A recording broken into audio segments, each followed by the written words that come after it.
சுதர்ஷன் அந்த வீட்டில் இருக்கிறப்ப சுசிலா ஞாபகம் வந்துட்டே இருந்ததால பக்கத்தில் இருக்க டவுனில் இருக்க புது வீட்டுக்கு வந்துட்டாரு. அம்மா நிலாக்குட்டி, இனிமே நம்ம இங்கே தாம்மா இருக்க போகிறோம். இதுதான் நம்மளுடைய புது வீடு. நான் பிறந்து வளர்ந்த ஊரை விட்டு வர்றதுக்கு எனக்கு மனசுக்கு ரொம்ப கஷ்டமாக தாம்மா இருந்தது. இருந்தாலும் ஒன்றும் பண்ண முடியாமல் அந்த ஊரை விட்டு நம்ம 2 பேரும் வெளியே வந்துட்டோம். நம்ம ஊரில் நமக்கு கொஞ்சம் நல்லா இருந்துச்சு. அதில் விவசாயம் பண்ணி நம்ம 2 பேரும் சாப்பிட்டுட்டு இருந்தோம். ஆனால் இப்போ இந்த டவுனில் நான் என்ன பண்ணி உன்னை காப்பாற்ற போகிறேன்னு எனக்கு ஒன்றுமே தெரியலம்மா. இருந்தாலும் நீ ஒன்றும் கவலைப்படாதம்மா. உனக்கு அப்பா மூட்டை தூக்கியாச்சு, உன்னை பார்த்துக்குவேன். அப்படின்னு சுதர்சன் ரொம்ப வருத்தமாக நிலாக்குட்டிக்கிட்ட பேசிட்டு இருந்தாரு.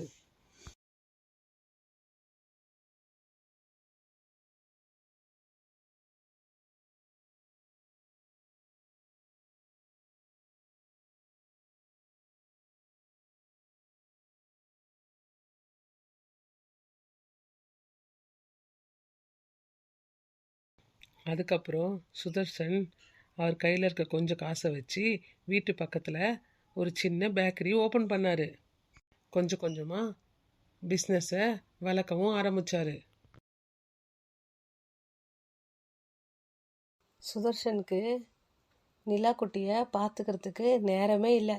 அதனால் நிலாக்குட்டியை கூட கடைக்கு கூட்டிகிட்டு வர ஆரம்பித்தார். நிலாக்குட்டி, உன்னை வீட்டில் தனியாக விட்டுட்டு வர்றதுக்கு அப்பாவுக்கு மனசே இல்லைம்மா. அதுக்கு தான் அப்பா உன்னை கையோட கடைக்கு கூட்டிகிட்டு வந்துடுறேன். அப்போ நீ என் கூடவே இருக்கலாம்ல. நானும் உன்னை பார்த்துக்கிட்டே இருப்பேன், நீயும் என்னை பார்த்துக்கிட்டே இருக்கலாம். அதுக்கு தான் உன்னை நான் கையோட கூட்டிகிட்டு வந்துடுறேன். இவர் பாப்பா கிட்ட பேசிக்கிட்டே இருக்கிறப்ப அந்த ஊரில் இருக்கிற ஒரு அம்மா கடைக்கு வந்தாங்க. அண்ணே வணக்கண்ணே, எப்படிண்ணே இருக்க? குழந்தை எப்படி இருக்கா? நல்லா இருக்கம்மா தங்கச்சி. ஆமா, நீ என்னம்மா இவ்வளோ தூரம் வந்திருக்க? பக்கத்துல தானே என் புள்ள வீடு இருக்கு. என் புள்ளையும் பேர புள்ளையும் பார்த்துட்டு போலான்னு வந்தேன். சரி போறப்போ வெறும் கையோட போக கூடாதுல, குழந்தைக்கு என்ன வாங்கிட்டு போலான்னு இந்த கடை உள்ள பூந்தா நீ இருக்க. அண்ணே உன்னை பார்த்ததுல ரொம்ப சந்தோஷண்ணே. நீயும் நம்ம ஊரை விட்டு வந்துட்டியா?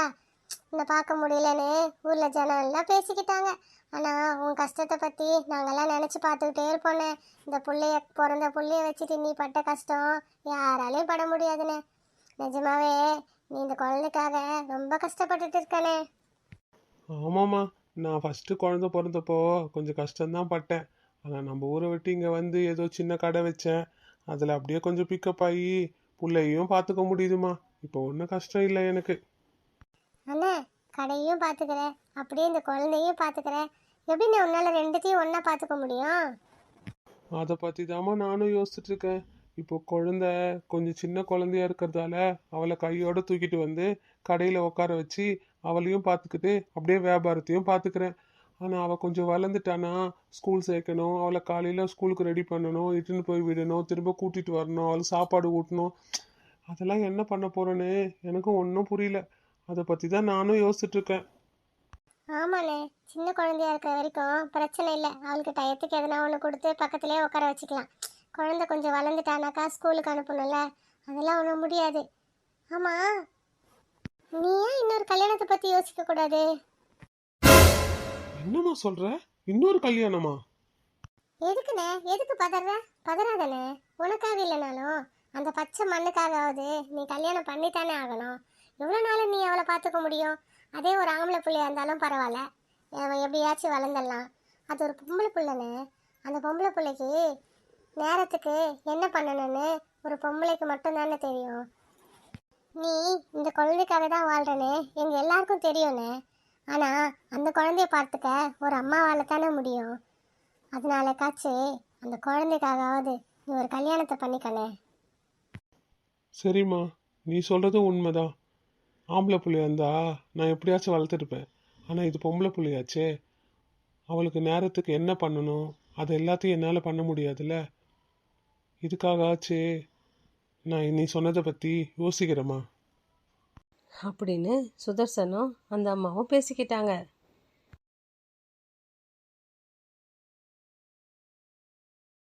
சுதர்ஷன் ரொம்ப நேரம் யோசித்து நிலாக்குட்டிக்காக இன்னொரு கல்யாணம் பண்ணிக்கிட்டு கல்யாண கோலத்தோட வீட்டுக்கு வந்தார். அவருக்கு இந்த கல்யாணத்தில் விருப்பமே இல்லைனாலும் நிலாக்குட்டியை பார்த்துக்கிறதுக்கு ஒரு ஆள் வேணுன்றதால அவர் இன்னொரு கல்யாணம் பண்ணிக்கிட்டாரு. சுதர்ஷன் கல்யாணம் பண்ணிக்கிட்ட பொண்ணோட பேர் ஸ்ரீதேவி.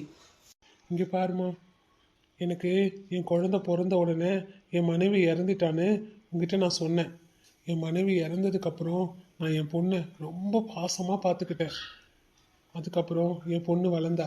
இதுக்கு மேலே என்னால் பார்த்துக்க முடியாதுன்னு சொல்லிட்டு தான் நான் கல்யாணம் பண்ணிக்கிட்டேன். நீ என் பொண்ணை ரொம்ப பாசமாக பார்த்துக்கணும், சரியா? ஏங்க, நீங்கள் தான் என்கிட்ட இது எல்லாத்தையும் முன்னாடியே சொல்லிட்டீங்களே. கண்டிப்பாக நீங்கள் சொன்ன மாதிரி நிலா குட்டியை நான் நல்லா பார்த்துக்குவேன். இன்னொரு வாட்டி என் பொண்ணுன்னு சொல்லாதீங்க. இனி அவள் நம்ம பொண்ணு, நம்ம குழந்தை.